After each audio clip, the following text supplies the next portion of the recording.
शिक्षकों विदायकालीन संबर्धना ए जो शोभायात्रा चली क्यों बाहाघर नुहे कि व्रतघर नुहे डीजे सांग को ढोल और कार रे ठिया होई हाथ हलाउथुवा लोकटी कौन नेता नुहंती कि राजनेता नुहंती छुआंकठू वृद्ध वृद्धा पर्यंत एवं युवक युवतीठू महिला पर्यंत समस्ते तांको शोभायात्रा जोग देइछन्ति एवं तांको प्रिय लोकटी को शोभायात्रा करी शिक्षकों घर पर्यंत मेलाणी देउछन्ति। हाँ आज्ञा आमे कहूछु भद्रक जिला भंडारीपोखरी ब्लॉक अंतर्गत राणीगढ़िया सरकारी उच्च प्राथमिक विद्यालय सहकारी शिक्षक श्रीजुक्त चैतन्य चरण राउत को ग्रामवासी और विद्यालय छात्र छात्री माने अवसर देउथिबा समयर दृश्य। प्रथम विद्यालय परिसर में एक विदायकालीन सभा अवसर प्राप्त सीआरसीसी गदाधर बारिक सभापतित्व एक सभा अनुष्ठित होता। ए विदायकालीन सभार मुख्य अतिथि भाव रहणिया पंचायत सरपंच रंजन कुमार परिडा जोग देइथिबा बेले अन्य मानक मध्य उपस्थित थिले प्रधान शिक्षक नीलमणि नायक अन्य सह शिक्षक पिलामानक मध्य थिला दुखभरा क्रंदन। अवसर समय निजर कर्ममय जीवन रो अवसर नहीं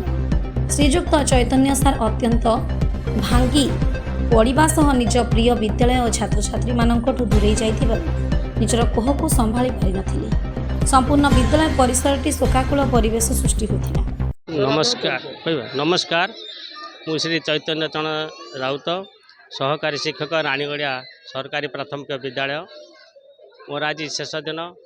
एवं यही शेष दिन में मोर स्मृति जहाँ साउंटी रखी गाँ लोक पाखे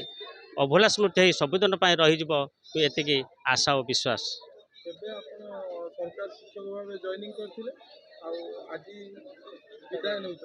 मु प्रथमे 14/10/1997 मसीहा तारीखरे बरहा नुआपड़ा प्राथमिक विद्यालय जॉइन करी एवं शेष 15/8/2015 मसीह राणीगढ़िया सरकारी प्राथमिक विद्यालय जॉइन करी एवं 30/4/2026 मसीह मोर अवसर घटी।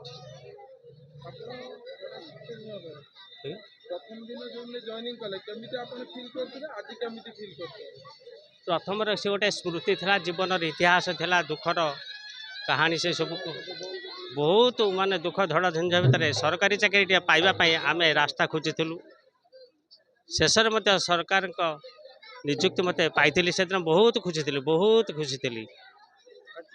शेष गला मत से खुशी मो अच्छी कहीं शिक्षकता जीवन एक अपरिहार्य जीवन शिक्षकता जीवन के सरबनी शिक्षक ही शिक्षक तार अवसर कौन तार जन्म कौन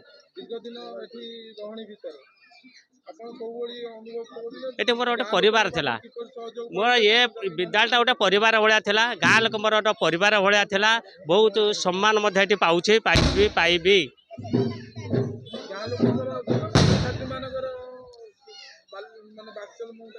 बहुत था मो बहुत भरोसा मोर आज जहाँ बैठक कहे समस्त मो आनंद खुशी भरी मो मु अर्जुन चरण बेहरा राणीगढ़िया सरकारी उच्च प्राथमिक विद्यालय भारप्राप्त प्रधान शिक्षक। आज आमर ये जो सभाटी आयोजन होती विदायकालीन सभा श्रीजुक्त चैतन्य चरण राउत उपलक्षे ये सभाटी आयोजन करा दीर्घ 10 वर्ष रु 12 वर्ष काम कर भितर से बहुत किसी कार्य कर आम विदाय देला बेले बहुत आम मन दुख बहुत सुंदर सरल और मिष्ट भाषी से बहुत छात्र मानक निज झील आ पुआ बोली भावी था बहुत स्नेह आदर कर शेष मु धन्यवाद ठाकुर प्रार्थना करुच्ची जीवन केमी सबुदिन अमर हो सदगति प्रार्थना करुच्ची। मो ना हो अंकिता प्रियदर्शनी सामल आम घर राणीगढ़िया सप्तम श्रेणी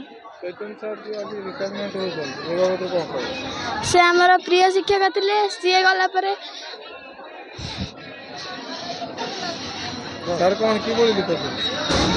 भद्रक जिला प्रतिनिधि सीताकांत विश्वाल रिपोर्ट खंजदूत खबर।